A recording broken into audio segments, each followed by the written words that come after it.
This is a demonstration of the HLImage++ display tool.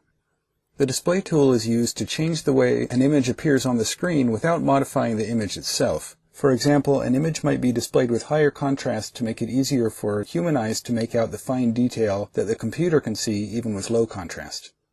To start off with, we'll open a picture of some pollen and use the blob analysis tool to place ROIs around the pollen grains. Since I want to be able to close the blob analysis tool when I'm done without deleting the ROIs, I'll open the blob options dialog and uncheck delete all ROIs on tool closing. Then I'll select manual thresholding and adjust the sliders until the thresholding looks good, and click Find Blobs. With that, we've got our ROIs, so we can close the tool. Now let's select an ROI to take a closer look at and zoom in so that we can see the detail in it.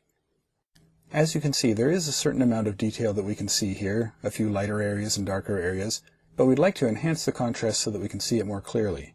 To do this, we'll open the display tool, select the gray 1 LUT or lookup table, and move the vertical contrast slider all the way over to the right.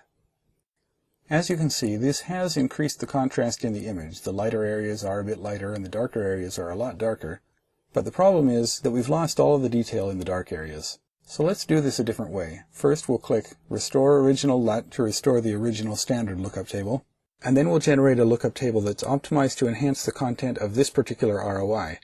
To do that, first we click Use Active ROI down here in the histogram section, and then we click Add to add the histogram for this ROI to our graph.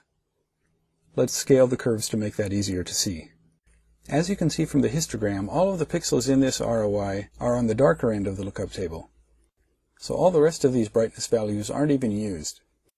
What we want to do is adjust the lookup table so that we go from black to white in this area where all of our actual pixel brightnesses are. To do that, we click Equalize. Now, as you can see, the lookup table goes from black to white over the same span where our actual pixel brightnesses are. And if we look at the image, the contrast has been enhanced in a way that shows us all of the detail very clearly. So now let's say that instead of simply enhancing the contrast, we want to add some false color to this image. To do that, first we'll select an RGB lookup table, and we'll start off by unchecking green and blue and just enhancing the contrast of the red color plane. We'll do that in exactly the same way as we did with the grayscale lookup table, by keeping all the same settings we had before and clicking Equalize. Now, as you can see, the red level has been brought up in the lighter areas of the image, but the darker areas are still black. Next, I'll show you how to do approximately the same thing with the green color plane manually instead of equalizing the histogram. First, we'll do like we did in the very beginning by pulling the vertical contrast slider all the way over to the right. If you look at the graph now, you'll see that the red line has been equalized, and the green line has a similar slope, but it's offset a bit. We have plenty of contrast, but it's not concentrated in the right area. To fix that, we'll nudge the horizontal contrast over to the left a little bit, which moves that green line over where we want it to be. Now the green line starts in the right place at the bottom, but the top is still a little farther to the right than I want it to be. Since the vertical contrast scroll bar is all the way over to the right, at the moment I can't drag it any farther over to make that line steeper. So what I'll do is I'll click Center Scroll Bars, which moves the scroll bars back to the center positions without changing that line. Now I can drag the vertical contrast a little bit farther to the right and make that line a little bit steeper. Finally, I'll tweak the horizontal contrast again, and now as you can see, the line runs right where I want it. So now with the red and green color planes using almost the same lookup table, the bright areas of our image are yellow and the dark areas are black. So let's say we want to keep the light areas yellow, but we want the dark areas to be blue instead of black. To do that, we need to reverse the slope of the blue lookup table line so that there's more blue in the dark areas and less blue in the light areas. To start off with, we'll click this button, which reverses the slope of the blue line, and then we'll center the scroll bars again and do basically the same thing we did with the green line.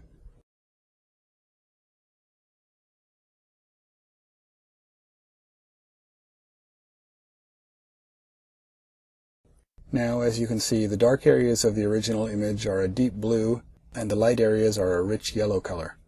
Finally, let's zoom out and look at the entire image, and by selecting a lookup table that we haven't modified, we can view it as it originally appeared. Next, we'll select the gray lookup table that we optimized for enhancing the contrast of the ROI we selected, and we'll go back to our false color lookup table.